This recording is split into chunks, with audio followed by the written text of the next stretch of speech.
Hello mga kabarya, welcome na naman dito sa libangan natin dito sa Altcoins PH1611. Now, barya sa bansang Jordan.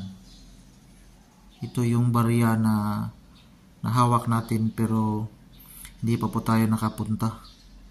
At least, kahit hindi tayo nakapunta sa bansang Jordan, pero malapit na. Doon kami sa Israel. So at least may nakuha tayo, kaibigan natin na may hawak sa barya sa bansang Jordan mga kabarya. Now, ito yung titingnan natin, 1/2 dinar. So, 1/2 dinar mga kabarya. Itong hawak natin. Now, again, yung bansa may-ari nito is Jordan. Standard circulation. So, again, 1/2 dinar mga kabarya. So dinar kasi yung currency sa bansang Jordan. Bimetallic ito, copper nickel yung kaniyang center, aluminum bronze naman yung kaniyang ring. May bigat na 9.6 grams with a diameter 29 mm. 1.94 naman yung kaniyang thickness. Equilateral curve heptagon. 7-sided mga kabarya. Now, dito tayo sa kaniyang obverse. Ito yung King Hussein. So, legend around. Ito yung bust of King Hussein, mga kabarya.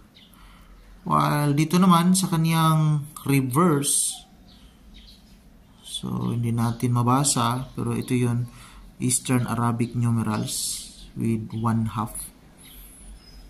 So, now, yung equivalent nito dito sa atin, nasa 40 pesos lang. 40 pesos. Barya lang yun sa kanila. Sa atin, may barya 2.20. Pero sa kanila, ito yung 40 pesos sa atin.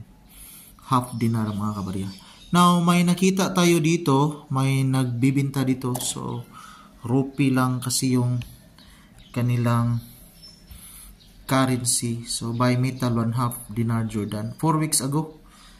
So, 55,000 rupees. So, malaki yung value pag rupee. Pero yung tinitingnan natin, ito kasi yung computation. Yung isang rupee kasi sa peso nasa 0.0035. So, nasa 192 lang mga kabarya. So, malaki lang yung tinan kasi by thousands yung rupee. Pero sa atin, mas maliit kasi yung value currency nila kumpara dito sa atin.